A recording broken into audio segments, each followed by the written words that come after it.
Hi friends, welcome back to my channel Daya Kanaga Lifestyle. இன்னைக்கு video பார்த்தீங்கன்னா இந்த Chettinad பேஸ்கெட்டோட base எப்படி பண்ணுறதுங்கிறத கிளியராக இந்த வீடியோவில் பார்த்துடலாம்.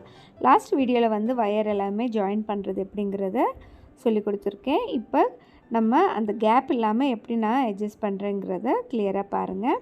ஓகே ஃப்ரெண்ட்ஸ், இப்போ பார்த்தீங்கன்னா இந்த வயர் எல்லாமே போட்டு முடித்ததுக்கப்புறம் நம்ம சென்டரில் ஒரு லைன் வர்ற மாதிரி ட்ரா பண்ணியிருக்கோம் பார்த்தீங்களா. அதை பார்க்கும்போது உங்களுக்கே தெரிஞ்சிடும் கரெக்டாக சென்டரில் அந்த ஸ்ட்ரெயிட் லைன் மாதிரி வரணும்.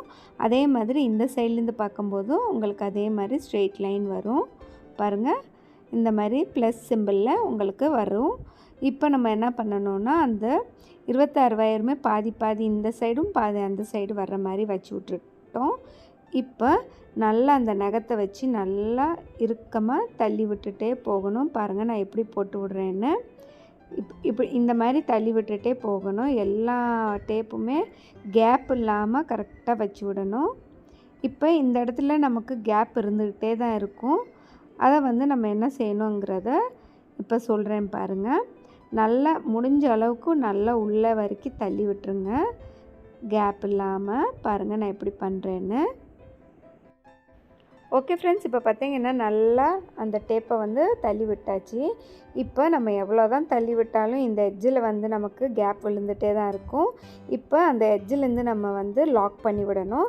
பாருங்கள், ஒரு சின்ன ட்ரிக்கு தான் நமக்கு யூஸ் பண்ண முடியும். இந்த மாதிரி செஞ்சிங்கன்னா உங்களுக்கு ரொம்ப ரொம்ப ஈஸியாக நமக்கு வந்து அந்த பேஸ் நீட்டாக வந்துடும். இப்போ பார்த்தீங்கன்னா ஃபஸ்ட்டு டேப்பை விட்டுருங்க. செகண்ட் டேப்பு வந்து கீழ் நோக்கி இருக்குது பார்த்தீங்களா. அந்த கீழ் நோக்கி இருக்கிற டேப்பை வந்து மடக்கி விட போகிறேன். அதுக்கு முன்னாடி வந்து நமக்கு கொஞ்சம் கூட கேப் இல்லாமல் அளவுக்கு நல்லா நகத்தை வச்சு தள்ளி விட்டுக்கோங்க. நான் எந்த அளவுக்கு தள்ளிகிட்ருக்கேன்னு பார்த்தீங்களா. இப்போ இந்த ரெண்டாவது டேப் இருக்குது பார்த்தீங்களா, அது வந்து கீழ் நோக்கி இருக்கிற டேப்பு. அதை வந்து மேலே இப்படி தூக்கி விட்டு மடக்கி விட்டுருக்கோங்க. இதுதான் வந்து நமக்கு அந்த பாயிண்ட்டு நமக்கு தெரிகிறதுக்காக அந்த மடக்கி விடுறோம். இப்போ ரெண்டாவது டேப்பும் மடக்கி விட்டுட்டேன். இப்போ மூணாவது மடக்கிட்டுருக்கேன். கீழ் நோக்கி இருக்கிற டேப்பை மட்டும்தான் ஒன்று விட்டு ஒன்று நமக்கு அது வரும் கரெக்டாக. அதை வந்து நல்லா மடக்கி விட்டுட்டே போங்க. மடக்கிறதுக்கு முன்னாடியே வந்து நமக்கு அந்த கேப் இல்லாத அளவுக்கு தள்ளி விட்டுட்டே மடக்கிக்கோங்க. ஓகே, இதே மாதிரி ஃபுல்லாக நம்ம 4 சைடுமே வந்து நம்ம மடக்கி விட்டுட்டே போகணும். பாருங்கள், மடக்கிறதுக்கு முன்னாடியே வந்து அந்த டேப்பை வந்து நல்லா தள்ளி விட்டுட்டே போகணும். தள்ளி விட்டிங்கன்னா தான் அந்த கேப் வந்து நமக்கு தெரியாமல் இருக்கும். பாருங்கள் எந்த அளவுக்கு நான் வந்து தள்ளி தள்ளி விட்டுட்டே இருக்கேன்னு. தள்ளி விட்டுட்டு நம்ம மடக்கிட்டோன்னா அதுக்கப்புறம் வந்து ஒரு சைட்லேருந்து நம்ம மடக்கிட்டே போயிட்டோன்னா அதுக்கப்புறம் அந்த சைட்லேருந்து வரும்போது அது அப்படியே நமக்கு க்ளோஸாக வந்துடும். அதனால தான். ஓகே, இப்போ இதை வந்து மடக்கிட்டே வரேன். பாருங்கள், வீடியோவை ஸ்கிப் பண்ணாமல் பாருங்கள். அப்போ தான் உங்களுக்கு அந்த ட்ரிக்ஸ் எல்லாம் நான் எப்படி யூஸ் பண்ணுறேன் அப்படிங்கிறதெல்லாம் 1 by 1 நான் உங்களுக்கு சொல்லிகிட்டே வருவேன். ஓகே ஃப்ரெண்ட்ஸ், இப்போ பார்த்தீங்கன்னா இது மாதிரி இந்த வயர் எல்லாத்தையும் தூக்கி விட்டுக்கோங்க. மேல் சைடை தூக்கி விட்டுட்டு இப்போ ஃபஸ்ட்டு வந்து பார்த்திங்கன்னா மடக்கணும் பார்த்தீங்களா. அந்த மடக்கின வயரை வந்து ஒரு பிங்க் கலர் இருக்குது பாருங்கள், அதில் தான் நம்ம வந்து சொருக முடியும். அடுத்ததில் வந்து ஒன்று விட்டுட்டு இன்னொரு இடத்துல நம்ம இந்த டேப்பை வந்து நல்லா உள்ளே விட்டு சொருகி எடுத்துருங்க. பாருங்கள் எப்படி எடுக்கிறேன்னு. இந்த மாதிரி எடுத்து விட்டுக்கோங்க. எடுத்து விட்டுட்டிங்கன்னா நமக்கு அந்த இடத்துல க்ரிப்பாக நிற்கும். அதனால தான் இப்போ ஃபஸ்ட்டு வயர் வந்து இன்னும் நம்ம சொருகலை. அதனால் இது கொஞ்சம் நகண்டுகிட்டே தான் இருக்கும். அதுக்காக பயந்துடாதீங்க. அதையும் சேர்ந்தாப்பில் பிடிச்சி வச்சுக்கோங்க. பிடிச்சிட்டு அடுத்து அந்த சைட்லேருந்து நம்ம வரும்போது இதை வந்து நமக்கு மடக்கிறதுக்கு சான்சஸ் வரும். அதனால தான் இப்போ இந்த சைடு நான் மடக்கிறேன் பாருங்கள்.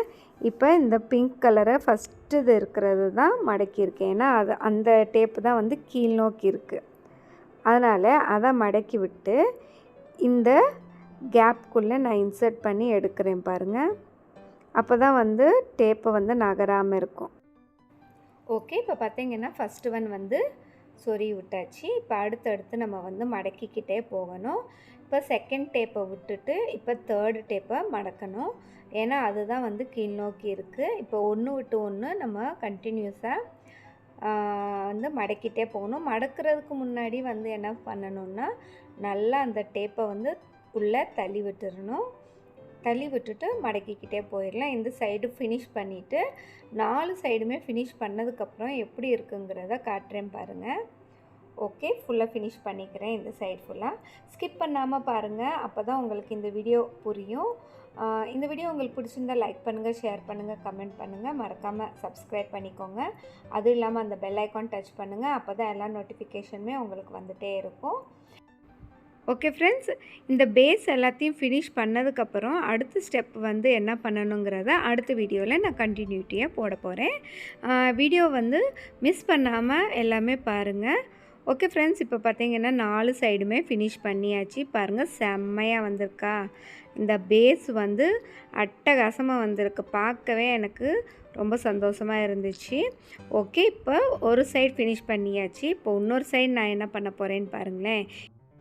சின்ன ட்ரிக்கு தான் சொல்ல போகிறேன். இப்போ பார்த்தீங்கன்னா ஆல்ரெடி நம்ம வந்து மேல் நோக்கி இருக்கிற வயரை வந்து மேல் சைடில் மடக்கி விட்டோம். இப்போ மடக்காத வயர் இருக்குது பார்த்தீங்களா, அதை எல்லாத்தையுமே எடுத்து கீழே கொண்டு வந்து மடக்கி விடுறேன். இப்போ அதுதான் பண்ணிகிட்ருக்கேன். பார்க்கும்போது உங்களுக்கே புரிஞ்சிருக்கும். இப்போ இந்த சைடு பாருங்கள் நான் எப்படி மடக்கிட்டுருக்கேன்னு. ஒரு டேப் வந்து அந்த சைடு மடக்கியிருக்கும், இன்னொரு டேப் வந்து இந்த சைடு மடக்கியிருக்கும். அவ்வளோதான் வித்தியாசம், வேறு ஒன்றும் இல்லை. இந்த மாதிரி நம்ம பேஸை வந்து ஃபினிஷ் பண்ணி வச்சிட்டோன்னா அதுக்கப்புறமா வந்து மேலே எப்படி ஏற்றுறது அப்படிங்கிறத ரொம்ப ஈஸியாக நம்ம ஃபினிஷ் பண்ணிட்டு போயிட்டே இருக்கலாம். அதனால தான் இதெல்லாமே வந்து ஒரு சின்ன சின்ன ட்ரிக்ஸ் வந்து செஞ்சுட்டு வந்துட்டிங்கன்னா உங்களுக்கு ஈஸியாக இருக்கும். பேஸ்கெட்டு எவ்வளோ பெரிய கூடையாக இருந்தாலும் நீங்கள் பாட்டுக்கு போட்டுட்டு போயிட்டே இருக்கலாம். ஓகே, இந்த வீடியோ உங்களுக்கு பிடிச்சிருக்குன்னு நினைக்கிறேன். ரொம்ப சிம்பிளாக தான் நான் சொல்லி கொடுத்துட்ருக்கேன் உங்களுக்கு. ஓகே ஃப்ரெண்ட்ஸ், இப்போ பார்த்தீங்கன்னா 4 சைடுமே அதே மாதிரி ஃபினிஷிங் பண்ணதுக்கப்புறம் இதோட அவுட்கம் வந்து எப்படி வந்திருக்குங்கிறத நீங்களே பாருங்கள். அடுத்த வீடியோவில் வந்து எப்படி அடுத்து டேப் வந்து ஜாயின் பண்ணுறதுங்கிறத அடுத்தடுத்து பார்க்கலாம். ஓகே ஃப்ரெண்ட்ஸ், இந்த வீடியோ உங்களுக்கு பிடிச்சிருக்குன்னு நினைக்கிறேன். அடுத்து ஒரு இன்ட்ரெஸ்டிங்கான வீடியோவில் பார்க்கலாம். அன்டில் தென் பாய்.